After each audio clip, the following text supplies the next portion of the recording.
మీ business ఏదైనా మీ ఊర్లో promotion చేయాలంటే అది సుమన్ టీవీతోనే సాధ్యం. ఇప్పుడే సంప్రదించండి. తిరుమల తిరుపతి దేవస్థానం చరిత్రలో బహుశా కొన్ని దశాబ్దాలుగా మనం ఇప్పుడు చూస్తున్నాం సీట్తో కూడిన CBI enquiry, CID enquiry, ACB enquiry, ఇంకా రేపు ఎన్ని రాబోతున్నాయి ఎంక్వైరీ. ఇంత దౌర్భాగ్యమైన పరిస్థితికి మూల కారణం గత ప్రభుత్వంలో అప్పటి పాలక మండలి చేసిన నిర్వాకం, దురాఘాతాలు. వీటి ప్రతిఫలమే ఈరోజు పరకామణి దొంగతనం, నెయ్యి ప్రసాదాలు, నెయ్యి నాణ్యత, నెయ్యి విషయంలో నేను మొట్టమొదటిగా చెప్పినప్పుడు ఇది ఇంపోర్ట్ చేసి బటరాయిల్ ఇంపోర్ట్ చేసి రంగులు కలిపేసి ఇస్తున్నారు అని చెప్పి నేను గగ్గోలు పెట్టి అన్ని చేస్తే ఈ రోజు నిరూపణ అయింది. ఆ నెయ్యి కల్తీ నెయ్యి, అది ఇంపోర్ట్ చేసి పామాయిల్ను కలర్స్ కలిపి తీసుకొచ్చిన నెయ్యి.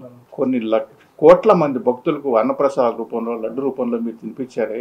కల్తీ నెయ్యి అని తెలిసి కూడా అటువంటి వాళ్ళకి అర్హత లేదు, ఆ నెయ్యి ప్రొడక్షన్ చేసే కెపాసిటీ లేదని తెలిసిన డైరీలకు కూడా ఇటువంటి కల్తీ నెయ్యి తీసుకొచ్చి కోట్ల మంది మనోభావాలు, స్వామికి శాక్తాలతో సమర్పించే నైవేద్యాల దగ్గర నుంచి, లడ్డు విషయాల దగ్గర నుంచి కల్తీ జరిగితే కనీసం పశ్చాత్తాపం కూడా ఇవాళ లేదు.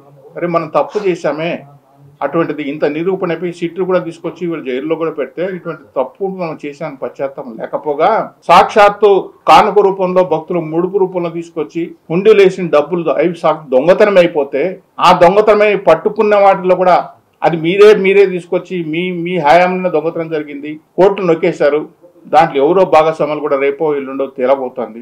ఏసీపీ ఒక వైపు, సిఐడి ఒక పక్క, సాక్షాత్తు డీజీ కాడలు అధికారులు ఎంక్వైరీ చేయబోతుంటే మరొక పక్క ఇప్పుడు భక్తులకంతా లేని అనుమానము, అసలు స్వామి నగలు ఒరిజినల్ గా ఉన్నాయా గుళ్ళో, వాటి ప్లేస్ లో గిల్ట్ నగలు ఏమైనా చేరాయా. ఇదెందుకు ఇవాళ నేను మాట్లాడుతున్నానంటే కారణం వీళ్ళ హయాంలో ఒక భక్తుడు స్వామికి బంగారు కానుక, బంగారు చెంబు అనుకుంటాను, చెంబు పళ్ళెం ఇస్తే 6 నెలల పాటు బుక్ లో ఎంటర్ చేయకుండా అలాగే పెట్టింది.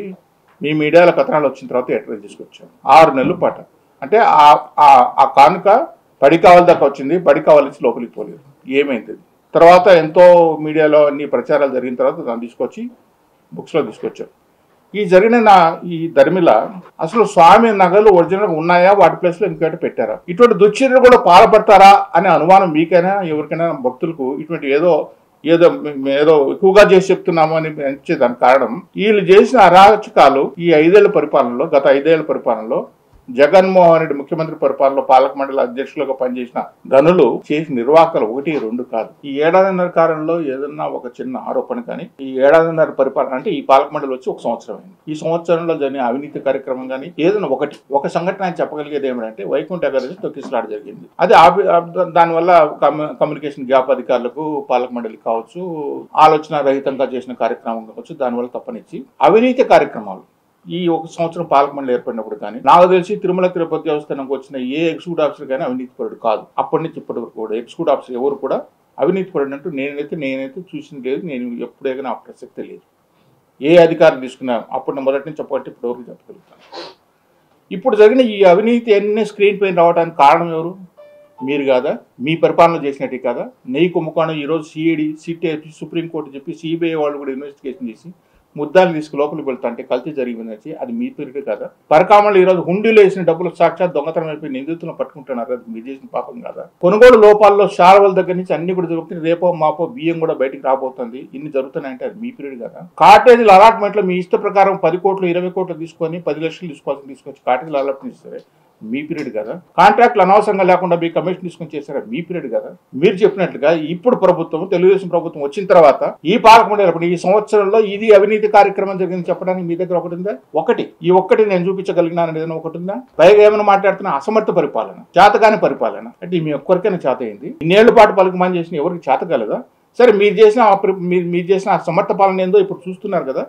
సిఐడి దగ్గర నుంచి, ఏసీబీ దగ్గర నుంచి, సిబిఐ దగ్గర నుంచి ఇన్ని ఏజెన్సీలు పనిచేస్తాయంటే ఈ భారతదేశంలో ఎన్ని ఏజెన్సీలు అన్ని పనిచేస్తున్నాయి. తిరుమల తిరుపతి చరిత్ర ఎప్పుడైనా విన్నారా, కన్నారా? ఇన్ని ఏజెన్సీలు తిరుమల తిరుపతి దేవస్థానం లాంటి సంస్థ పైన ఎంక్వైరీలు చేసి దొంగలను పట్టుకోవాలనే మాట ఇంతవరకు ఎప్పుడైనా విన్నారా మీ అనుభవంలో? అలాంటిది ఇప్పుడు జరుగుతున్న కారణం మీరు చేసిన పాపాలు కదా. ఇవి వీటి గురించి మీరు చేతపడకపోగా రెట్టింపుగా మేము చేసిన గొప్ప ఘనకార్యాలు ఇప్పుడు చేసిన పనికిమాల పనులు ఏంటి? ఆ పనికిమాల పనులు చెప్పండి. ఎంతసేపు గోశావలు చచ్చిపోతున్నాయి, ఎవరో చెప్పులు వేసుకుని మహాద్వారం దగ్గర పోయినారు, వాడు బాటిల్ ఎట్ ఊగుతావు చేసినాడు, వాడు ఎగ్ బిర్యానీ తిన్నాడు. ఇవే రోజు 1,00,000 మంది వచ్చిపోయచ్చు. ఇప్పుడు అరెస్ట్ చేయడానికే కదా ఇవన్నీ వేసిన ఏజెన్సీలు. అరెస్ట్ అనేది ఎవరి చేతిలో లేదు. ఇప్పుడు ఒక ఆరోపణ వచ్చింది ఆయన పైన 2 సార్లు ఆయన చేసిన ఆరోపణలు, తప్పుడు ఆరోపణలకి నోటీసులు ఇచ్చారు, 41 నోటీస్ ఇచ్చారు, పంపించారు. తప్పో ఒప్పో మీ ప్రశ్నకు నేను సూటిగానే సమాధానం చెప్తాను. ఆయన చేసిన తప్పో ఒప్పో ఏదైనా కానీ దానికి ముందు ఆయన చెప్పిన మీరు స్పీచ్లు విన్నారా? నేను జైలు అంటే నాకు కొత్త కాదు. నేను జైలుకు పంపిస్తారు ఎవరు చెప్పారు? 41 నోటీస్ ఇస్తేనే జైలుకు పంపిస్తారా? నేను జైలు అంటే కొత్త కాదు, సరే నీ కొత్త పాత మాకు అనవసరం. వెళ్ళొచ్చా 41 నోటీస్ తీసుకొచ్చావు. పోలీసు వాళ్ళ డ్యూటీ వాళ్ళు చేస్తారు.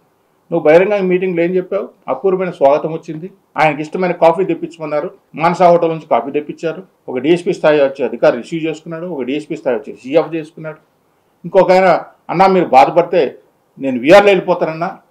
నేను ఇంత సీన్ క్రియేట్ చేసినట్టు అన్నీ మీడియాలో చెప్పావు కదా, మీడియాలోనే ప్రచారం వచ్చినాయి కదా. నువ్వు ఇప్పుడు కూడా చెప్తున్నావు కదా మీ మీడియా వాళ్ళకి నేను జైలు అంటే భయం లేదు. నిన్ను ఎవరు జైలు పంపిస్తాడు? అరెస్ట్ అని మీరు అడుగుతున్నారు కదా. మీరు ఏ ఏజెన్సీకి ఉందో ఆ ఏజెన్సీ పిలిపించిన వాళ్ళు సహకరించాల్సిన బాధ్యత మీద ఉంది.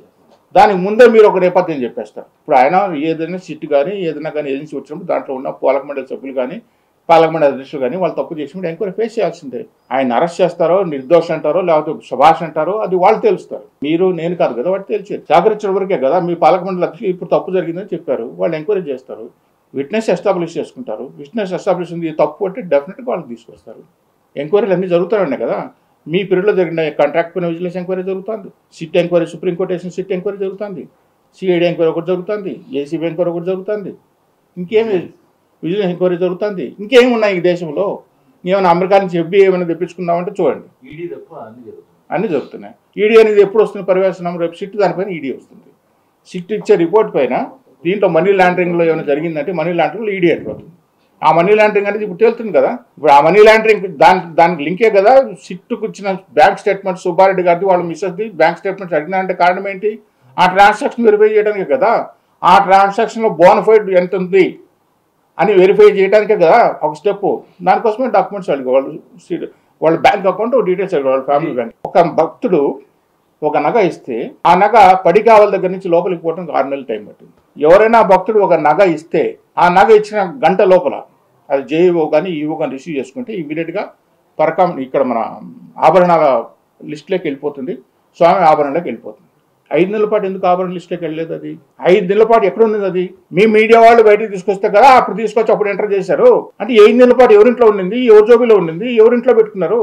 ఇది జరిగిన నేపథ్యంలో అనుమానాలు వస్తున్నాయంటున్నాను. ఇది జరిగింది దీనివల్ల అనుమానాలు రేకెత్తించే అవకాశం ఉంది కదా. ఏమన్నా స్వామి నగలు దీనికి కూడా ఇంకో కారణం కూడా చెప్తున్నాను. గతంలో వీరధ్యక్షుడిగా ఉన్నప్పుడే స్వామి మొత్తం నగలు తీసుకొచ్చి తిరుపతిలో తీసుకొచ్చి ట్రాన్స్పోర్ట్ చేసి ఎగ్జిబిషన్ పెట్టాలనుకున్న మాట వాస్తవమే కదా. వద్దని చెప్పి చివరికి ఆ వెంకటేశ్వర స్వామి కాపాడుకొని సెంట్రల్ బ్యూరో ఆఫ్ ఇంటెలిజెన్స్ దగ్గర నుంచి డైరెక్షన్ వస్తే వచ్చి మీరు నగలు కదిలించడానికి లేదని అప్పుడు ఆఫ్ చేశారు. పెట్టెలన్నీ బ్లాక్ బాక్స్లు వేసి అన్ని పెట్టారు కదా. ఆ ట్రాన్స్పోర్ట్లు ఏది దీని ప్లేస్ జరిగిపోతే దీని ఇంకో కారణం కూడా చెప్తాం. సాక్షాత్తు స్వామి కళ్యాణాలు అన్ని జరుగుతున్నాయి నుంచి అప్పుడు ప్రచారం ఈయన పీరియడ్లో కదా స్వామి కళ్యాణాలు తీసుకొచ్చి పెట్టింది. ఆ స్వామి కళ్యాణానికి వేసే నగలు మొత్తం గిల్ట్ నగలే కదా. ఆ గిల్ట్ నగలు 100 మక్కిగా ఇట్లాగే ఉంటాయి కదా. పచ్చ అన్నీ కూడా స్వామి నగలు ఎట్లా ఉంటాయి అట్లే ఉంటాయి కదా. ఆ నగలు ఎక్కడ తీసుకొచ్చి పెడతారు మరి? ఆ నగలు ప్లస్ ఈ నగలు పెట్టి ఆ నగలు వస్తాయని దానికి ఎక్కడ ఇది ఉంది? అంటే అనుమానాలు ఇన్ని జరిగిన తర్వాత సాక్షాత్ ఉండిలన్నీ డబ్బులు పోయినాయి, ఉండిలన్నీ డబ్బులు ఇచ్చే పరిస్థితి వస్తే ఇప్పుడు ఆ నగలు ఉన్నాయా, నగలు పోయినాయి, అనుమానాలు భక్తులు రావడంలో సందేహం లేదు కదా. వాటిని నివృత్తి చేయాల్సిన బాధ్యత కూడా పాలక మండలి పైన ఉంది, అధికారుల పైన ఉంది అని చెప్పి నేను చెప్పటం. ఆ నివృత్తి చేయాల్సిన బాధ్యత కూడా ఆయన పైన ఉంది కదా. ఇప్పుడు దానికి నేనేమడుగుతున్నాను, 6 నెలల పాటు ఆ ఆభరణ లిస్టులోకి ఆ నగ ఎందుకు చేరలేదు? ఎక్కడ లోపం ఉంది? అది జరిగినప్పుడు మిగతా అనుమానం రావడం సహజం, అనుమానం రావడంలో తప్పేం లేదు కదా. అంటే ఇన్ని జరిగిన తర్వాత ఇన్ని దుర్మార్గమైన చర్యలు సాక్షాత్ ఉండిలో సాహసించిన వాళ్ళు లేరు. ఏదో చిల్లర ముక్కలు దొంగతనాలు నేను అపీల్స్ కమిటీలో నేను చేశాను, ఏదో 500 రూపాయల నోట్లు 1000 రూపాయల నోట్లు అట్లా చిన్న చిన్న దొంగతనాలు జరిగినా కానీ ఇన్ని కోట్ల రూపాయలు డబ్బులు పోయినాయి. కోట్ల రూపాయలు.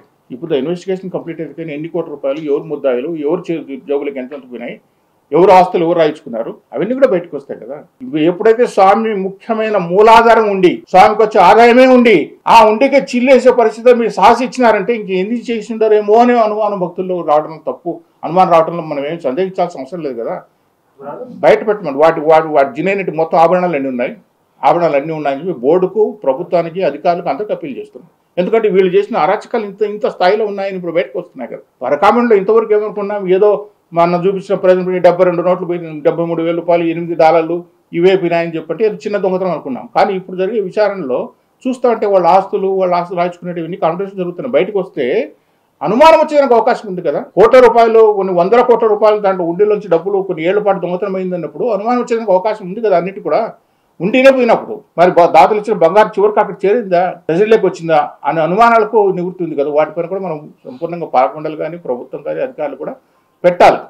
ఎందుకంటే ఒక దొంగల ముఠా పరిపాలించింది. ఆ దొంగల ముఠాకు దానికి వాళ్ళకి లక్ష్యం అనేది లేదు. ఆ లక్ష్యం ఏమంటే వాళ్ళు కొల్లగొట్టాలనే లక్ష్యంతో వచ్చారు కాబట్టి ఆ కొల్లగొట్టడంలో ఉండి సాక్షాత్ ఎక్కడైతే మూలధనం ఉందో అక్కడే కొల్లగొట్టడానికి సాహసించినప్పుడు ఇంకా మిగతా వాటికి చేయరని నమ్మకం ఏంటి?